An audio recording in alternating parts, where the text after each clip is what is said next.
Hello, everyone, and welcome to the fourth episode of Positively Saturnine. In this episode, I'm going to give the answers to a quiz that I had posted on Instagram. The topic was how well do you know India's ODIs or one day internationals from the decade of the 1990s? If you're seeing this quiz for the first time, feel free to pause the video and take a crack at the answers, and then you can come back and continue to get the answers along with some details. Um, if you've already seen the quiz, well, you can just wait for the answers now. All right, so here are the answers. The first question: where and when did India first cross 300 in an ODI innings? Nowadays, of course, it's simple for teams to score 300 plus in 50 overs, but that was not the case in the early to mid 90s. 300s were not very common, and India did not get there until 1996 at Sharjah. This was an India versus Pakistan match played just after the 1996 World Cup. India batted first and scored 305 for 5 in 50 overs. Pakistan responded with 277 all out in 46.1 overs. India won by 28 runs. Now, the score was set up because of centuries by Navjot Singh Sidhu and Sachin Tendulkar, but really the push towards the magic score of 300 came because of a cameo by Mohammad Azharuddin. He scored 29 of 10 balls, and India crossed for 300 for the first time. They took a little longer than most teams, but they kept crossing that score a lot more after that. All right, the next question. India and Zimbabwe have played two tied ODIs. Now, one was in South Africa in Paarl in 1997. I think this is the more famous of the two ties. But where and when was the other one played? And the answer is it was at Indore in 1993 as part of the Hero Cup tournament. India batted first in the match and scored 248 for 5 in 50 overs. In response, Zimbabwe scored 248 all out in 50 overs. The result was a tie, and this was India's second tied ODI and Zimbabwe's first. India's first tied ODI was against West Indies in 1991 in Australia. Now, in this match, Prabhakar top scored with 91, and then Kambli, Azharuddin, and Andy Flower all scored half centuries.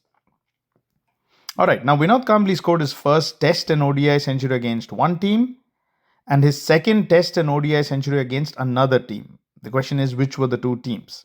The answer: England and Zimbabwe. Vinod Kambli scored his first Test century against England at Mumbai in 1993. It was a double century. He scored 224 runs on his home ground at the Wankhede Stadium. And in the very next match, he scored his second Test century, also a double century, 227, against Zimbabwe at New Delhi. Now, 1993 was a stellar year for Vinod Kambli because he also scored his first ODI century in that year against England at Jaipur. And he was 100 not out, but India actually went on to lose this match. His second ODI century came 3 years later against Zimbabwe at Kanpur. And this was part of the 1996 World Cup. He scored 106 runs. He, along with Navjot Singh Sidhu, he rescued India after a collapse. And the innings was topped off by a cameo from Ajay Jadeja, and India went on to win the match. All right, so the next question. Both of Sachin Tendulkar's 5-wicket hauls in ODIs have come at the same venue.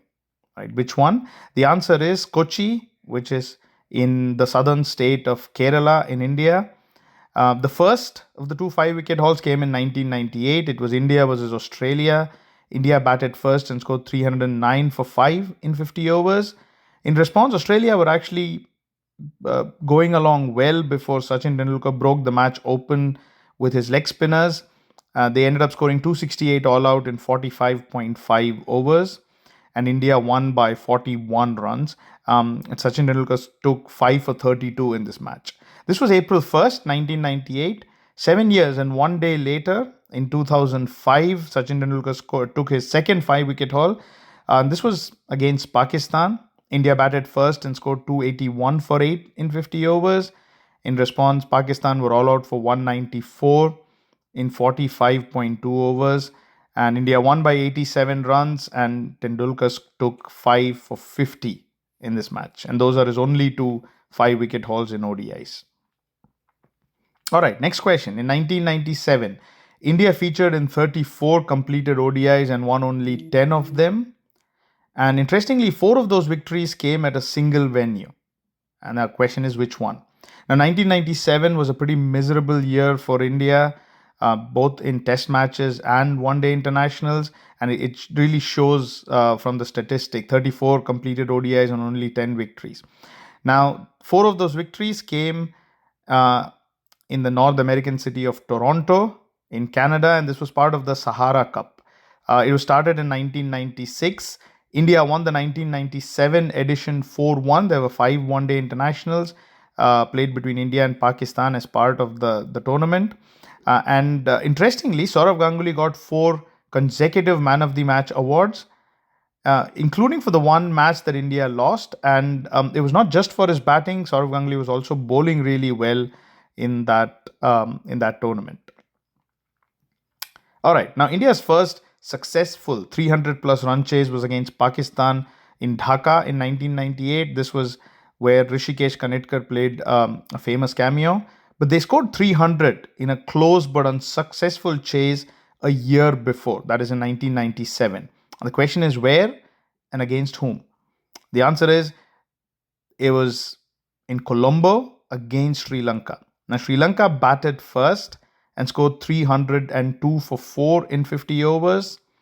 And in response, India lost 5 wickets. India lost 4 wickets, before they even reached the score of 100. But they managed to get to 300 for 7 in 50 overs. They just fell short by 3 runs. Sri Lanka won the match by 2 runs, of course, and it was, they got that close because of centuries by Ajay Jadeja and Mohammad Azharuddin, and they shared a 223-run stand for the 5th wicket, but it was not good enough for India to cross the finish line.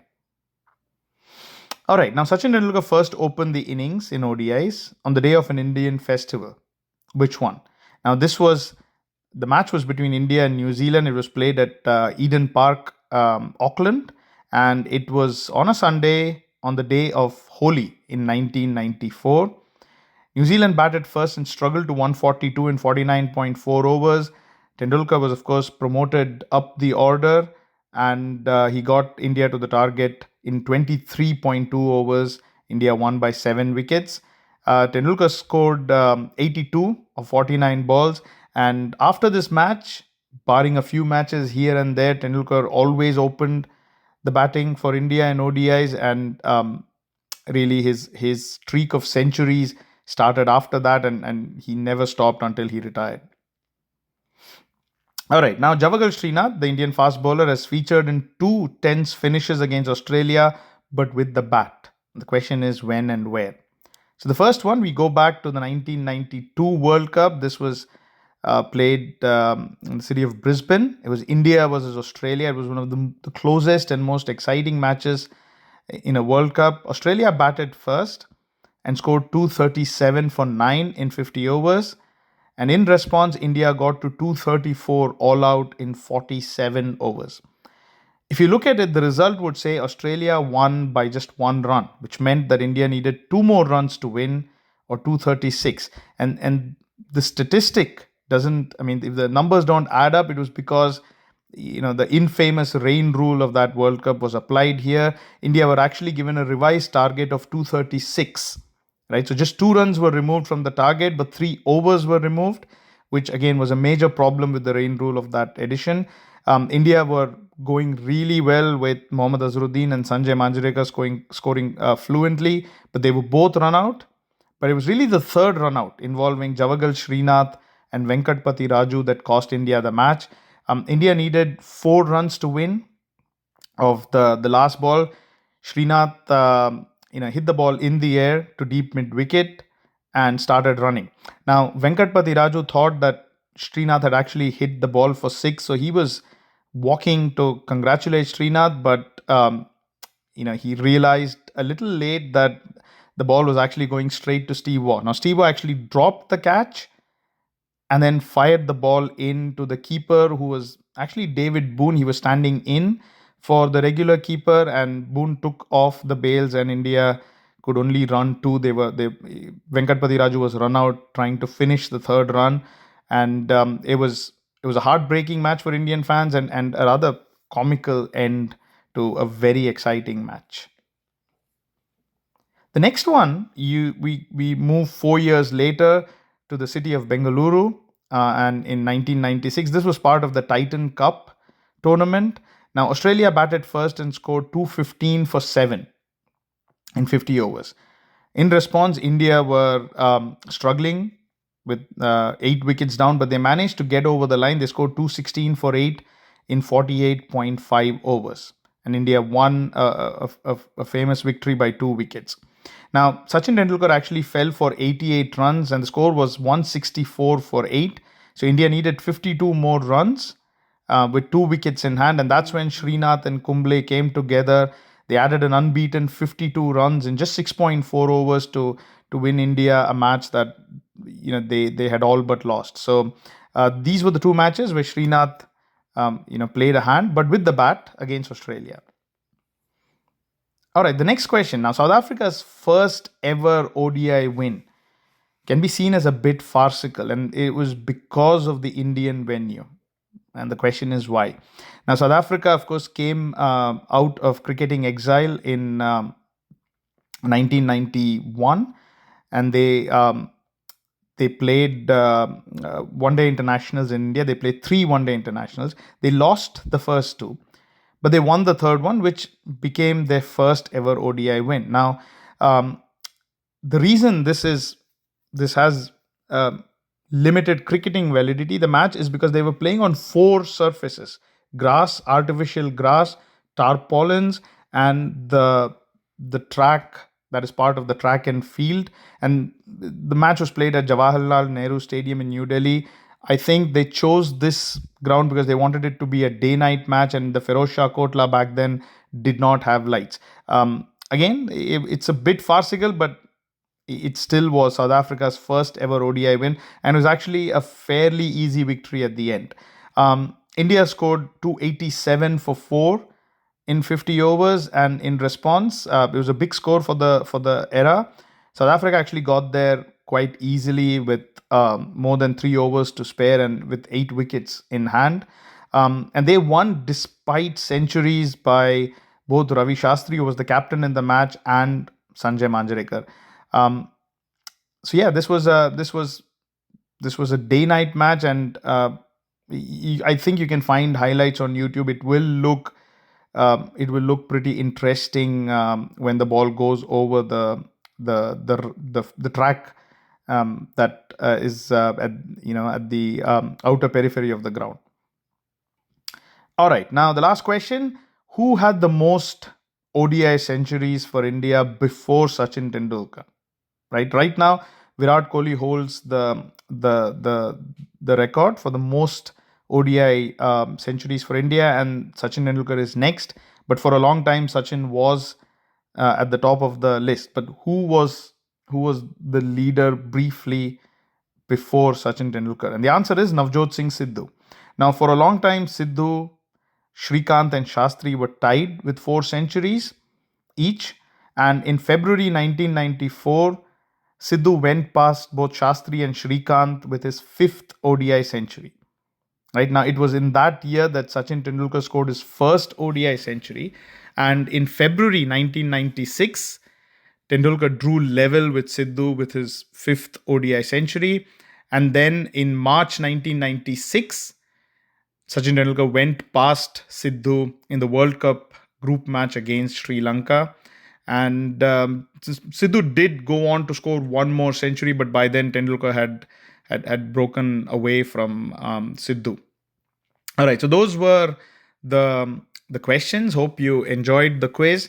Please let me know if there are any factual errors that I made, and I'll be happy to issue a correction. I'll be back with a different video. Until then, stay safe and goodbye.